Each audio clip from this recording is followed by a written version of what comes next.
much for your time. You three of you, amazing. The episodes that I watched, and I'm gonna start with you, Maria. What Neely's gonna bring this time around, and how much she's gonna evolve on the season? I think we're gonna get to know her better. We're gonna get to understand why she does the things that she does, and just get a little bit deeper into her personality, her psyche, her life, and of course her relationship with Reacher. It's a fun duo, the two of them. They have this unspoken bond, and he just kind of treks along in his weird way, and Neely kind of bounces around like a kangaroo. You know what I mean, next to him. So it's a great dynamic that they That's have sweet. in that way, and I love what what we are playing around with there. It's great. I just had an image of like Winnie the Pooh, and I That was was like, is she Tigger so or is she cute. Piglet? I was like, it was so cute how you just said that. I love it. She's That got really that was. like light do. quirkiness about Yeah, you her. bring She's such also a light to her. badass, but I do Such think a badass. to have that dichotomy to play around And with. I think kangaroos it's aren't fun. badasses? You seen those things? That's true. That's true. That's true. Sorry, we digress. Yeah. Thank you. I forget. Oh, yeah, it's a round table. Right, Hey yeah. everybody, my name is Evan with Movie Guru Media. How you doing today? Great. Good, how you thank doing? So look, very happy that Reacher season 2 is back. And the first thing I noticed in the trailer was the stunts and the beat up scenes this season. And so I wanted to ask you guys about how was it doing the stunts and what was your toughest fight? Stunts were easy, simple, no bruises. Got there already knowing what to do. No, it was really hard. It's the kind of thing where hard work you actually want to do more of. Like we've just been talking about this, and we're like, we wish that we had had a month beforehand, not because we were underprepared, but because we actually had so much fun and wanted to do more for sure. What was your guys' favorite scene? For the stunt stuff? Yeah.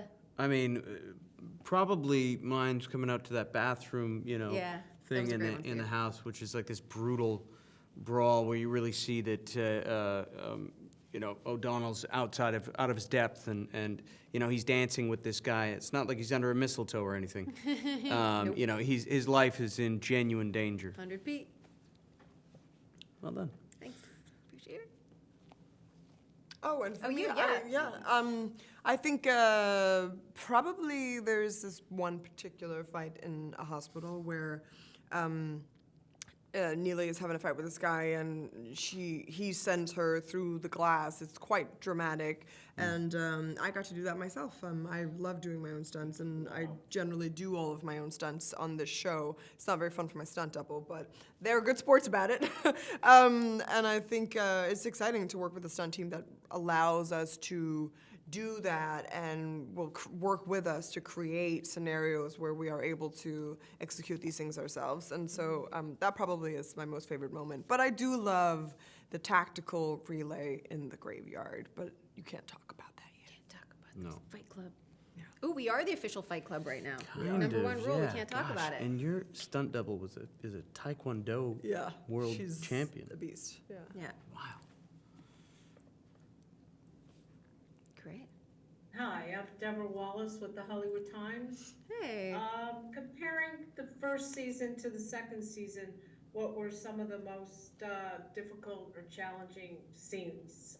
Was it all the having to do with the training or was it the more emotional scenes? I think it was between season 1 and season 2 was the weather. That was the biggest challenge. Season 1 we shot, during a beautiful summer in Toronto. And season 2 was the winter, which is a very different experience when you're shooting outside at night for 6 months. So that definitely, I think, for all of us was a great challenge to be able to say your lines with a frozen jaw and also, do sprints in -5-degree weather and also, have these very physical sequences. So I think that's probably the biggest difference between the two and the biggest challenge this year. I mean, I wasn't on season 1, so. Yeah. Oh, yeah, that's right. Round Hey. table. Michael Zimmerman here. Very nice to meet you all. For Shaun and Serinda, coming into this Reacher world, did you reach out to any of the familiar faces from season one, maybe Maria, to help you prep for what was to come? Did we reach out? I like that. No, we didn't really have. We didn't have much. I didn't. I reached out. Maria reached out when I got here. I actually talked to Nick Santora, our showrunner. Him and I have worked together on another project, so it was nice to have that camaraderie and be able to call him and be like, "So what are we thinking? And what is Lee saying? And what's important? And how do I support?" The world that you guys are building while still being an individual, and what are you looking at getting out of Reacher this season? And that was part of my drive, was what do we want to see of Reacher that I can support with Carla's presence? I think when you come in as a supporting cast, it really is that support. How do I support and also keep the individuality? So yeah, Nick was my main source, and then obviously reading the books. Yeah, I mean, I reached out to Alan, and then him and I were communicating because those two characters are kind of like brothers. And then we just decided to schedule a dinner with everyone, and that kind of, I think, really brought us all together. Yep. Let me fix this. Awesome snapping. Thanks. How's it going there? Oh, Greg Evans snap. with the hashtag show. And being a former MP and in the military, I know attention to detail is very important. Mhm. And it's one of those really things that kind of grabbed me with this series. What did you guys kind of do to prepare, especially learning the kind of some of the MP background and stuff like that, and military scenes? What did you guys do to prepare for that? A lot of research. A lot of research. I spoke to a lot of people. I have a good friend of mine who was an MP in the Marines, so I definitely called him, and I called his friend who is a woman and was deployed as a Marine MP. And so that was really helpful in order to just have the real experience of what that's like, especially as a woman in the Army. Obviously, it is quite different. And so, and then also when we work with the stunt team and we work with the armorer, they're there to support us. And the more curious you are and the more willing to learn you are, the more giving they are with their knowledge. And so it was very much a collaboration with them throughout the whole process. Nice. Hi, No, I'm it's the round Suzanne table. Hey, Suzanne. Hi, Suzanne. from tvmake.com, and thank you for being here today. I was wondering if any of you were fans of the book series before you got the job, and the two of you that weren't in the first season, whether you had watched the first season. Definitely watched the first season. I watched it because one of my dear friends was on the first season.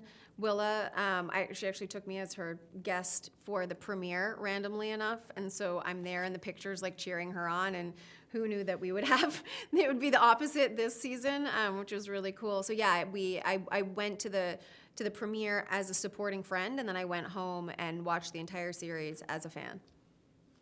Yeah, I watched the whole series about 6 months before even getting the audition for it. So I became a fan of the show. I thought it was super well done, refreshing, and then I got to do this thing, which is pretty sweet. Yeah. And had any of you read the books before, No, or have you? I hadn't, We've but read I them, yeah. read them since. Yeah. Yeah. Maria, did you read the books before? Not before I knew of the show, but as soon as I got cast in it, I read all the books that have Neely in it, which is about 5 books, and then I read Without Fail as well. The Killing Floor, of course, the first season. And so that was a great way in. You have so much material right there to understand who you're going to play, and also just to pay homage to this huge franchise. And everyone told me going in, everybody loves Neely. Neely, she's a big fan favorite. No pressure, So it was a lot. I took a big. It was a big responsibility for me to make sure that I got it right, at least as much as I thought that I could. So I definitely read all those books. Yeah. All right, thank you. Thank you. Thank you.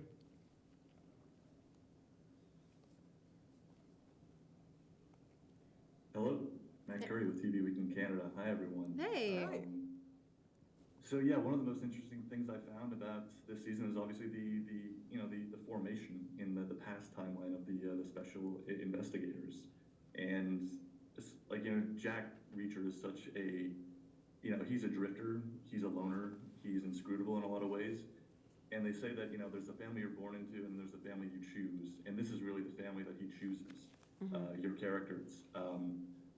What is it about each of them in that past timeline when he first puts the team together? What is it about your character that you think he sees, and what attracts him, and what makes him think this is someone I want to kind of like ally with? And then, you know, in what ways does, you know, his relationship with each one of them really kind of like peel back a new layer for the audience of Jack Reacher as a character? Because as I said, he is so inscrutable, but I think that each of his interactions with each of your characters shows us something different about who Jack is. Rattle us off. Yeah, I guess I'll start. I think with O'Donnell, if my memory serves me, it's just that he's willing to brawl, and he's an intelligent, sarcastic, witty person, and so I think he likes that tenacity.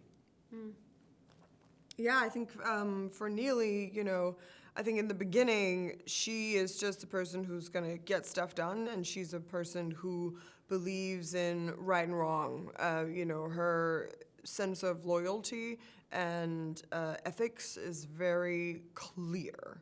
And in a lot of ways, she's very much like Reacher in that way, that there's not much black and white, or there's not much gray for her. It's all black and white.